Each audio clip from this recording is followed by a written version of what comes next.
नमस्कार मित्रांनो, आपण ऐकत आहात आकाशवाणीचं चंद्रपूर केंद्र. मी किशोर, तुमचा मित्र, आजच्या युवा स्पंदन कार्यक्रमात तुमच्या सर्वांचं सहर्ष स्वागत करतो.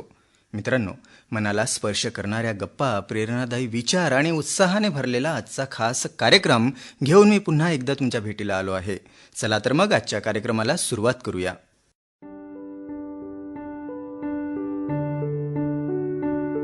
मित्रांनो नमस्कार. हे चालू वर्ष आपल्या सर्वांसाठी अत्यंत अभिमानाचं आणि आनंदाचं आहे. भारतीय जनमानसाच्या भावना, संस्कृती, कला, साहित्य आणि माहिती यांचा आवाज घराघरात पोहोचवणाऱ्या आकाशवाणी या माध्यमाला 90 वर्षे पूर्ण झाली आहेत.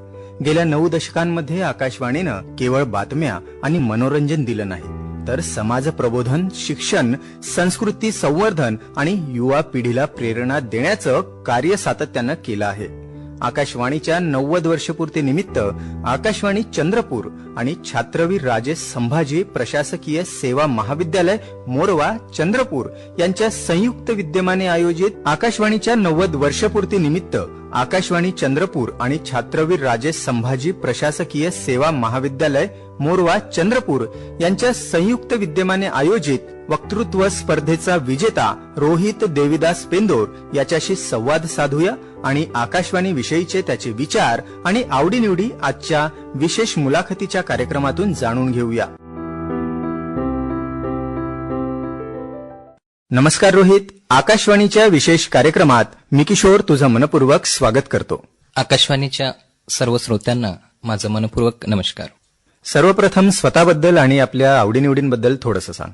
माझं नाव रोहित देविदास पेंदोर, राहणार मानवली खुर्द, पोस्ट गडचांदूर, तालुका राजुरा, जिल्हा चंद्रपूर. मी सध्या छत्रवीर राजे संभाजी प्रशासकीय सेवा महाविद्यालय मोरवा चंद्रपूर या ठिकाणी BA प्रशासकीय सेवा अर्थातच BA सोबतच स्पर्धा परीक्षेची तयारी करत आहो. माझा आवडीनिवडीबद्दल सांगायचं झालं तर मला आधीपासून वक्तृत्व, वादविवाद यांसारख्या स्पर्धांमध्ये विशेष आवड आहे. रोहित, जसे तू आता बोललास की BA third year civil services या अभ्यासक्रमाचं शिक्षण घेत आहेस, तर याबद्दल थोडक्यात माहिती सांग. आमचं महाविद्यालय छत्रवीर राजे संभाजी प्रशासकीय सेवा महाविद्यालय यात केवळ ग्रॅज्युएशन म्हणजे BA नाही, तर त्यासोबतच स्पर्धा परीक्षांची तयारी करून दिल्या जातं. त्यात विशेष पुण्याच्या तज्ज्ञ शिक्षकांच्या मार्गदर्शनाखाली 3 वर्षामध्ये स्पर्धा परीक्षेची तयारी करून घेतल्या जातं. त्यात आमचा जो BA सिव्हिल सर्व्हिस 3 वर्षात डिग्रीनुसार त्यात first year, second year, third year याच्यामध्ये तो स्पर्धा परीक्षेचा सिलेबस असतो. टप्प्याटप्प्यानुसार असं रचना केलेली आहे. म्हणजेच जेव्हा एखादा विद्यार्थी थर्ड इयर पूर्ण करतो तेव्हा केवळ तो डिग्री घेऊन बाहेर न पडता अर्थातच तो स्पर्धा परीक्षेची तयारी करतो. त्यामुळे त्याला 3 वर्षात डिग्रीसोबतच स्पर्धा परीक्षेची उत्तमरित्या तयारी करून घेतल्या जातं. त्यामुळे त्याचे समोरचे जे 3 वर्ष आहे ते 3 वर्ष वाचतात. त्यामुळे त्याला स्पर्धा परीक्षेचा अभ्यास करण्यासाठी उपयुक्त ठरतो. रोहित, आता तू ज्याप्रमाणे सांगितलंस की तुमच्या महाविद्यालयामध्ये प्रशासकीय सेवेची अशा प्रकारे तयारी करून घेतल्या जाते, तर यासोबतच काही इतर स्पर्धा, कार्यक्रम आयोजित करून विद्यार्थ्यांच्या कलागुणांना वाव देण्यासाठी काय प्रयत्न केले जातात? आमचं महाविद्यालय हे स्पर्धा परीक्षेची तयारी करून देणारं महाविद्यालय आहे. त्यामुळे केवळ पूर्वपरीक्षा, मुख्य परीक्षा एवढ्याचीच तयारी करून न देता मुलाखतीची विद्यार्थ्यांची तयारी व्हावं, विद्यार्थ्यांच्या कलागुणांना वाव मिळावं या उद्देशानं आमच्या महाविद्यालयात आठवड्यातनं एकदा सेमिनार आयोजित केला जातो. त्यामुळे विविध क्षेत्रातील तज्ज्ञ व्यक्ती आहे जे आयुष्यात यशस्वी झाले आहेत, सफल व्यक्तीकडनं त्यांचं मार्गदर्शन आम्हा विद्यार्थ्यांना केलं जातं. त्यासोबतच प्रत्येक आठवड्यातून एकदा वक्तृत्व स्पर्धा, वादविवाद स्पर्धा, निबंध स्पर्धा, प्रश्नमंजुषा स्पर्धा यांसारख्या स्पर्धांचं सुद्धा आमच्या महाविद्यालयात आयोजन केलं जातं. त्यासोबतच रेग्युलर असेंब्लीमध्ये, प्रेयरमध्ये दररोज करंट अफेअर्सचे 10 प्रश्न विचारले जातात. त्यामुळे चालू घडामोडीचा जो अभ्यास आहे तो अभ्यास सुद्धा करून घेतला जातो. अशा प्रकारे एकंदरीतरित्या केवळ आमच्या महाविद्यालयामध्ये स्पर्धा परीक्षेचा अभ्यास करत असताना पूर्वपरीक्षा, मुख्य परीक्षा सोबतच मुलाखतीची तयारी अशा सर्व बाबतीमध्ये तयारी करून आमच्या महाविद्यालयामध्ये घेतलं जातं. यामुळे ते विद्यार्थ्यांच्या सर्वांगीण विकासासाठी उपयुक्त ठरतं.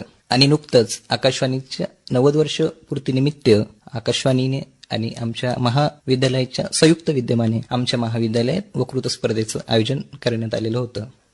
रोहित, मला सांग, तुला रेडिओ ऐकायला आवडतो का? होय.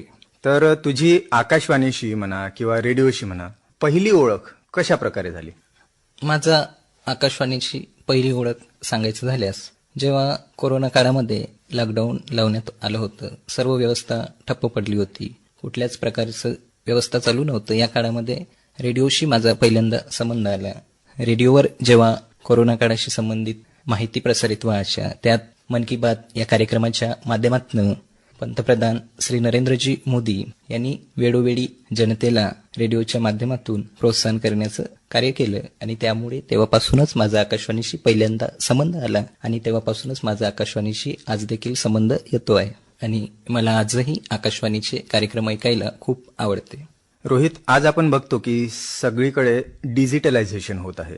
तर आजच्या या डिजिटल युगातही रेडिओ आणि आकाशवाणीचं काय महत्व आहे? आजच्या या आधुनिक युगात, डिजिटल युगात आकाशवाणीनं देखील स्वतःचं स्वरूप बदललेलं आहे.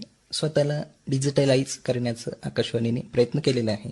जसं सांगायचं झाल्यास न्यूज ऑन AIR ॲपच्या माध्यमातून, ऑनलाईन स्ट्रीमिंगच्या माध्यमातून आज देखील आकाशवाणी स्वतःला डिजिटलाइज करून अशा प्रकारे जनतेपर्यंत, लोकांपर्यंत आपला आवाज पोहोचवता येईल, मार्गदर्शन करता येईल, याच्यासाठी आकाशवाणी आज देखील कार्यरत आहे.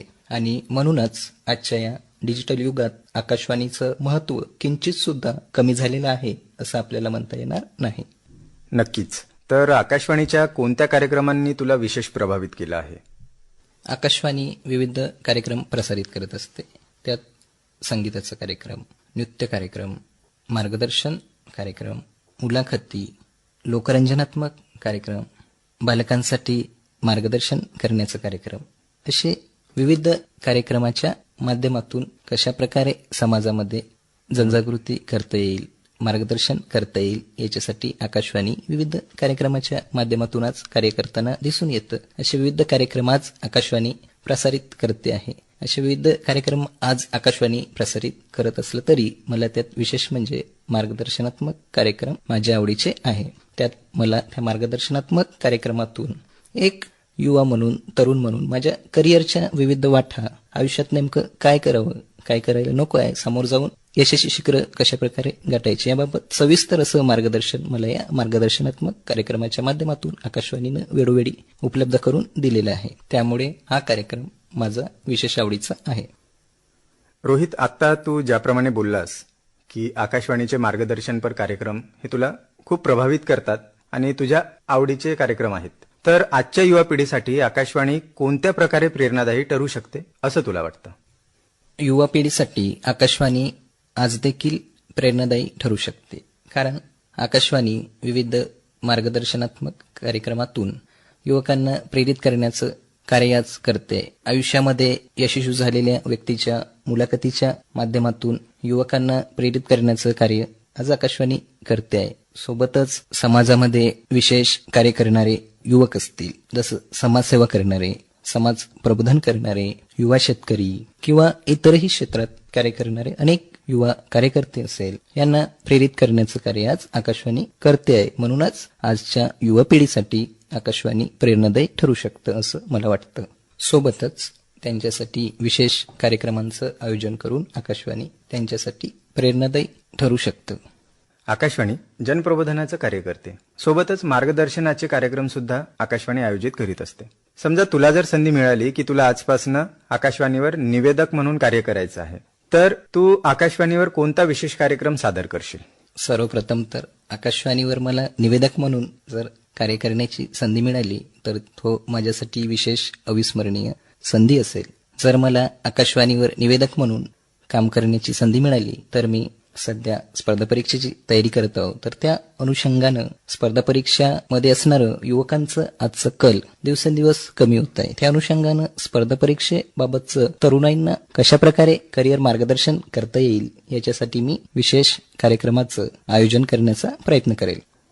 कला, साहित्य, कविता, संगीत, वक्तृत्व या क्षेत्रांमध्ये आकाशवाणीची भूमिका किती महत्वाची आहे असं तुला वाटतं?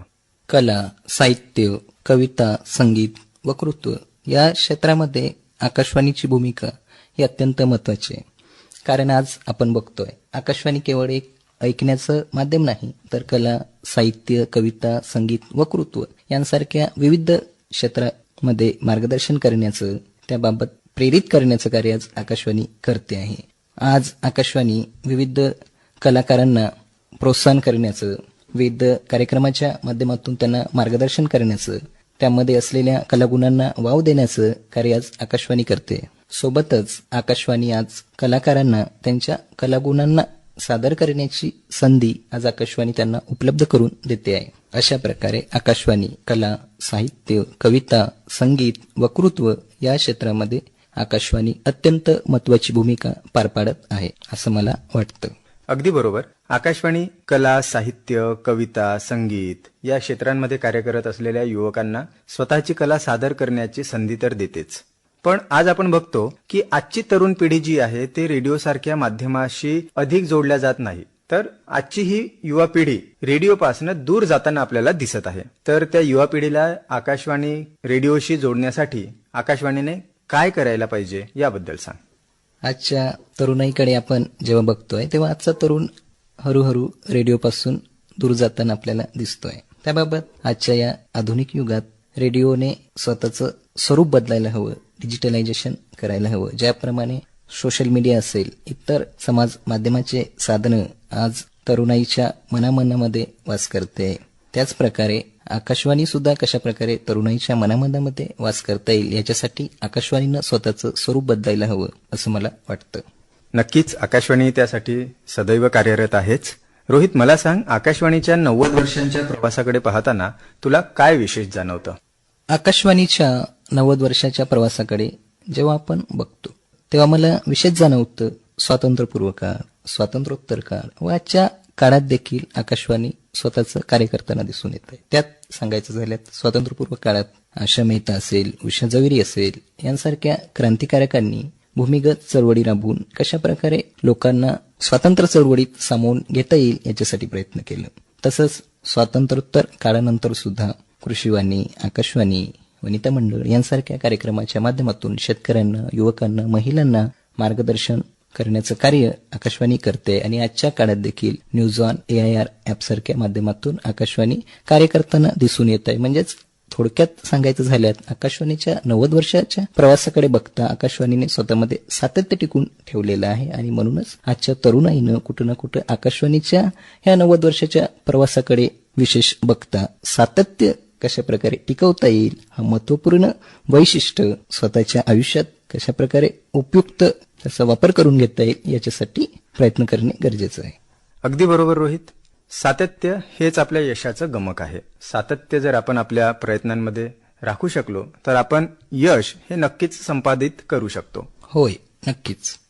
आता आकाशवाणी म्हटलं तर आपल्याला लक्षात येतं की रेडिओ म्हणजे रेडिओवर गाणी वाजत असतील. आणि असे बरेच आहेत की ज्यांना गाणी ऐकायला आवडतात. तुला गाणी ऐकायला आवडतात? होय.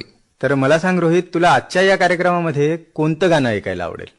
आजच्या या कार्यक्रमामध्ये इक्बाल चित्रपटातील आशा आहे हे गाणं मला ऐकायला आवडेल. चला तर मित्र हो, आनंद घेऊया रोहितच्या आवडीच्या गाण्याचा.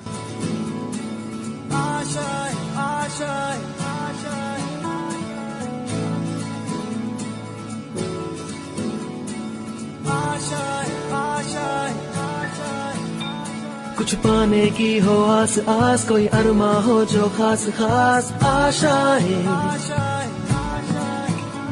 हर कोशिश में हो बार बार, करे दरियाओं को आर पार आशाएं, तूफानों को चीर के मंजिलों को छीन ले, आशाएं खिले दिल की, उम्मीदें हंसे दिल की, अब मुश्किल नहीं कुछ भी, नहीं कुछ भी, आशाएं खिले दिल की, उम्मीदें हंसे दिल की, अब मुश्किल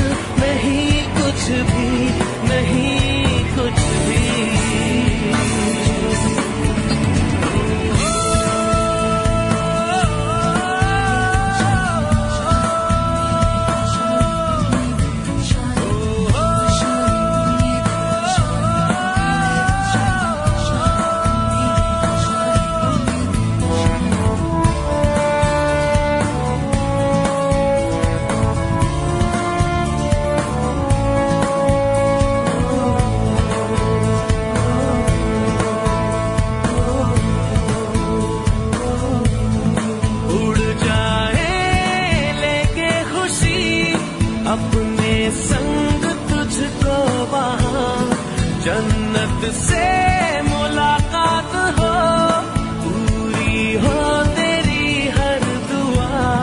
आशाएं खिले दिल की, उम्मीदें हंसे दिल की, अब मुश्किल नहीं कुछ भी, नहीं कुछ भी।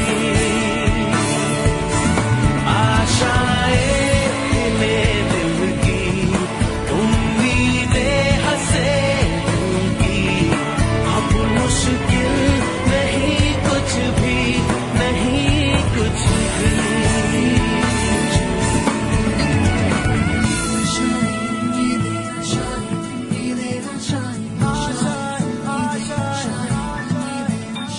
गुजरे ऐसी हर रात रात हो, ख्वाहिशों से बात बात। आशाएं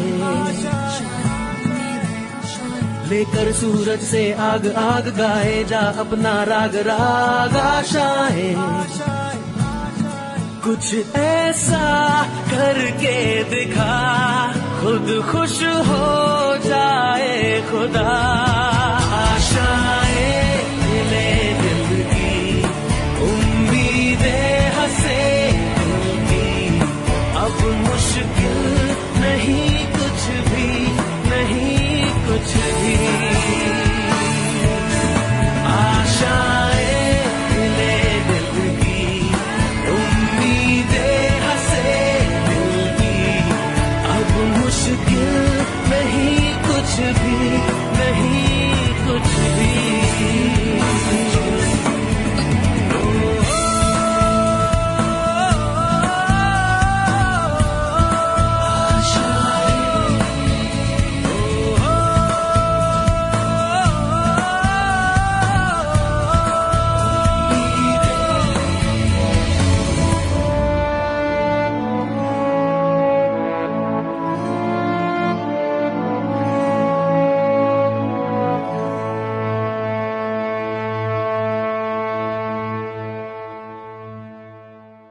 रोहित, भविष्यातील आकाशवाणी कशी असावी असं तुला वाटतं?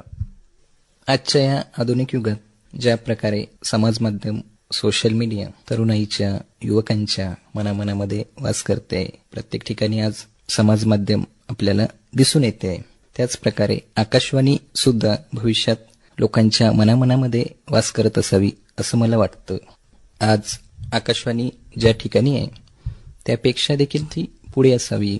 ज्या प्रकारे आज आकाशवाणी काना कोपऱ्यापर्यंत आवाज पोचवते, त्याच प्रकारे ती प्रत्येकाच्या मनामनात असावी असं मला वाटतं. आकाशवाणीच्या 90 वर्षापूर्तीनिमित्त तू आकाशवाणीच्या युवा श्रोत्यांना काय संदेश देशील?